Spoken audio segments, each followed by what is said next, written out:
إنا أنزلناه قرآنا عربيا لعلكم تعقلون. Bismillahirrahmanirrahim. Assalamualaikum warahmatullahi wabarakatuh. Alhamdulillah, wassalatu wassalamu ala rasulillah wa ala alihi wa sahbihi wa wala wa la hawla wa la quwata illa billah wa ba'du. Ayyuhal ikhwah rahimani wa rahimakumullah, pemirsa Edumal yang dirahmati Allah Ta'ala, melanjutkan pembahasan rutin kita di Education Malam Mengaji. Yang kali ini kita akan membahas tentang sorof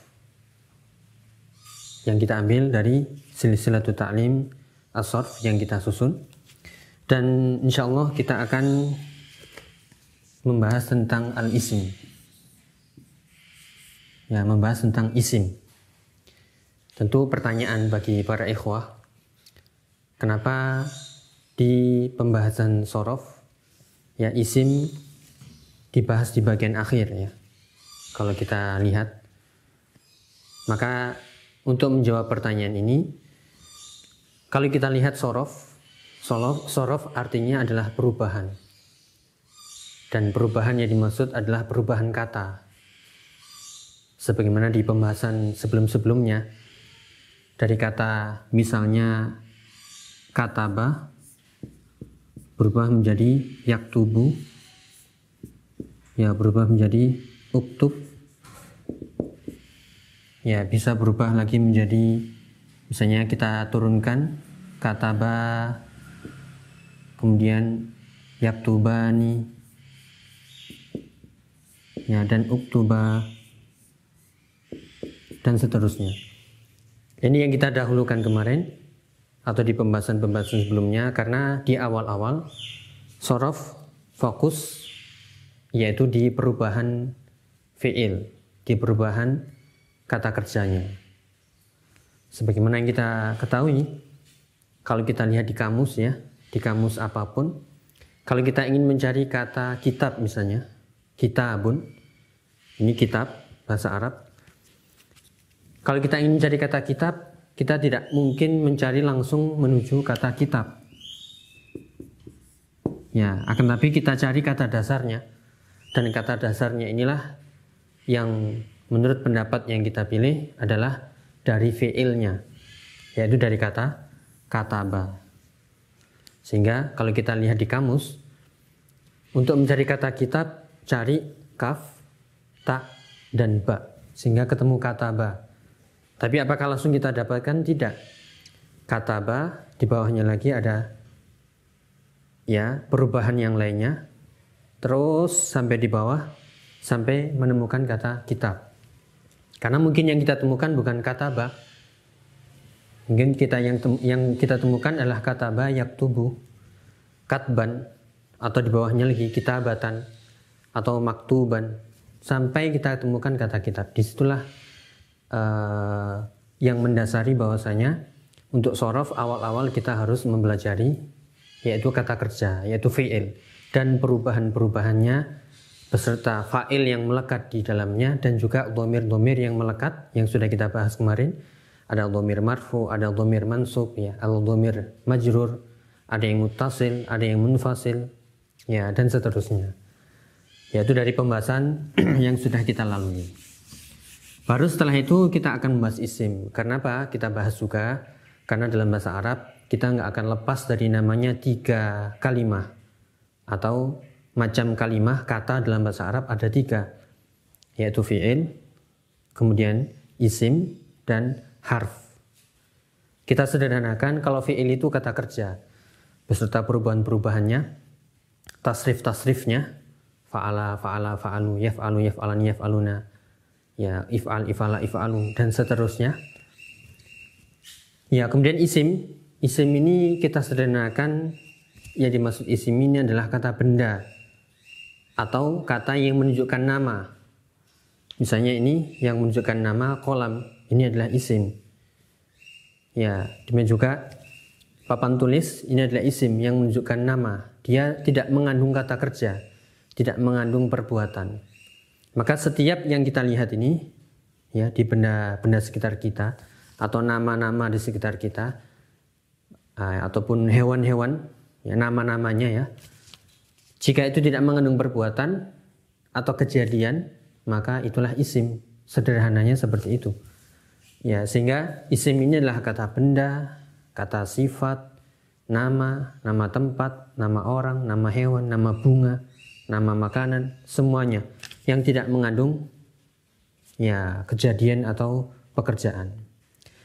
Ya, sehingga isim yang dimaksud ini adalah yang menunjukkan sebuah nama dan mengandung arti, tidak terikat dengan waktu. Dan inilah pengertian isim. Yaitu sebuah nama ya, nama, kemudian dia mengandung nama atau sebuah nama, punya makna, ya, tidak terikat dengan waktu. Tidak terikat dengan waktu.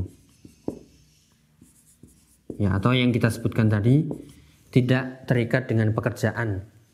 Beda dengan kata kerja. Fa'ala, kataba, darosa, jalasa, itu mengandung pekerjaan. Pekerjaan duduk, pekerjaan menulis, qara'a, pekerjaan membaca, dan seterusnya. Adapun isim, ya, isim ini sebuah nama mengandung makna dan tidak terikat dengan waktu.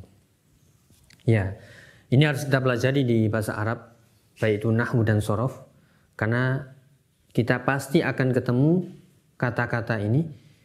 Ya, setelah kita memahami fi'il dan perubahan-perubahannya, kata kerja, kita harus mengetahui isim dan macam-macamnya juga. Untuk awal ini kita akan mempelajari ciri-cirinya. Ya, ini secara makna bahasa kita memudahkan. Isim itu sebuah nama apapun dan mengandung makna. Yang penting dia harus mengandung makna dan tidak terikat waktu atau tidak mengandung pekerjaan. Ya, maka sekali lagi yang kita lihat sekitar kita ini bisa semuanya isim. Ini isim, pakaian kita isim, ya semuanya. Cirinya biar mudah, karena kita ingin mempelajari bahasa Arab itu dengan mudah, yang sebenarnya mudah. Ya, kalau kita tahu ilmunya dan juga belajar dengan orang yang tepat, dan tentunya ba'da taufik dari Allah Subhanahu wa taala. Ya, cirinya adalah yang pertama ada tanwin ya, ada tanwinun. Dia harus ada tanwin. Apa ini tanwin? Ya, tanwin itu harokat seperti ini, entah dhammatain, kasrotain atau fathatain. Kalau kita temui di bahasa Arab, teks-teks Arab, baik itu Al-Qur'an, hadis ataupun yang lain semisalnya, kalau ada kata yang ada tanwinnya, entah ini atau ini, maka itu pasti isim. Ya, misalnya contohnya ya dalam ayat yang sering kita baca, contohnya saja, qul huwallahu ya ahadun, ya di sini kita lihat ahadun. Nah, ini isim. Kenapa ada tanwinnya? Ya, maka kalau kita temui di ayat-ayat seperti ini ada tanwinnya, entah itu dibaca dun, dibaca din, atau dibaca dan, ya maka itu pasti isim. Pasti dia mengandung makna dan dia adalah nama. Entah ini dia nama tempat, nama orang, ya, nama benda, ya, atau nama sifat, dan dia pasti tidak terikat dengan waktu. Ini salah satu contohnya. Ada tanwinnya. Kemudian yang berikutnya, ciri yang kedua adalah ada alif lam. Ya, al-alif wal lam.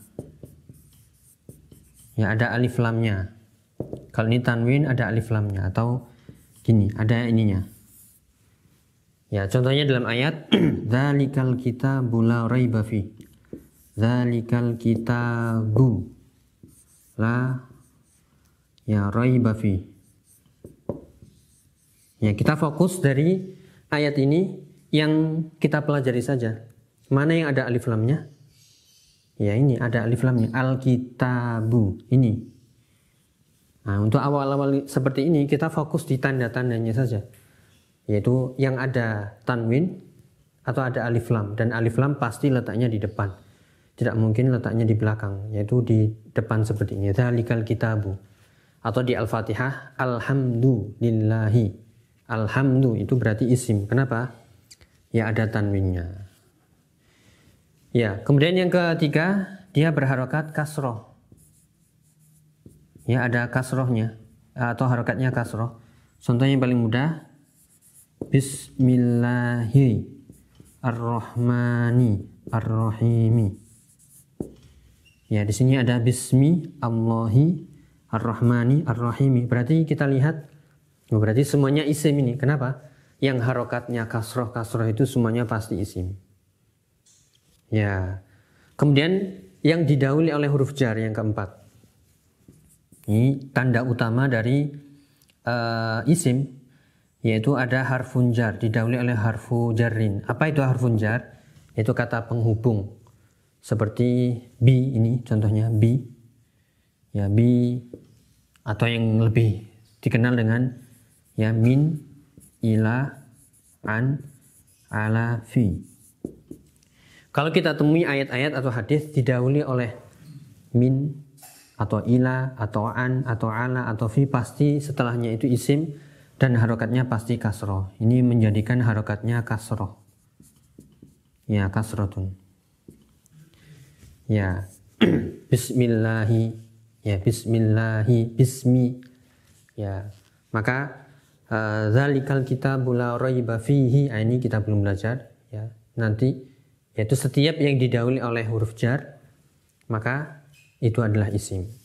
Dan inilah yang harus kita ketahui untuk membedakan. Karena untuk di awal-awal itu kita harus tahu ini fi'il, ya, ini isim atau ini harf, kata penghubung.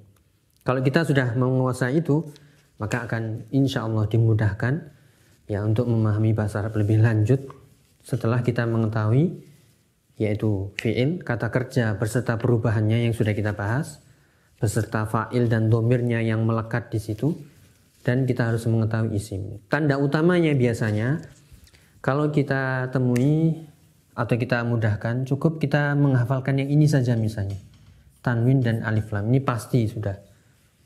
Kalau ada tanwinnya dan ada alif lamnya, ini tanda utamanya. Karena dalam isim itu ya pasti kalau enggak bertanwin ya beralif lam. Ya kalau enggak beralif lam ya bertanwin. Dan enggak mungkin dua-duanya. Antara alif lam dan tanwin tidak akan mungkin bersatu. Jadi harus dipisah. Pasti kita dapati kalau ada tanwin pasti itu isim. Atau kalau ada alif lamnya pasti juga isim. Plus tambahannya kalau ada kasroh atau didahului oleh huruf jar, maka itulah isim. Entah itu isimnya berupa nama, kata benda, sifat, nama orang, nama hewan, ya, atau nama-nama yang lainnya yang tidak terikat dengan waktu atau mengandung suatu pekerjaan. Dari sinilah ayyuhal ikhwah rahimani wa rahimakumullah, perlu kita mempelajari apa makna isim, dan jika kita sudah mengetahui ini, kita akan berlanjut ke macam-macamnya. Ya, semoga bermanfaat. Wallahu a'lam bishawab. Nas'alullah ta'ala an yuwaffiqana lil ilmin nafi' wal 'amali shalih. Wassalamualaikum warahmatullahi wabarakatuh. Donasi dakwah Malang Mengaji. Ayo, ambil bagian untuk dakwah melalui rekening berikut ini bersama umat berbagi manfaat.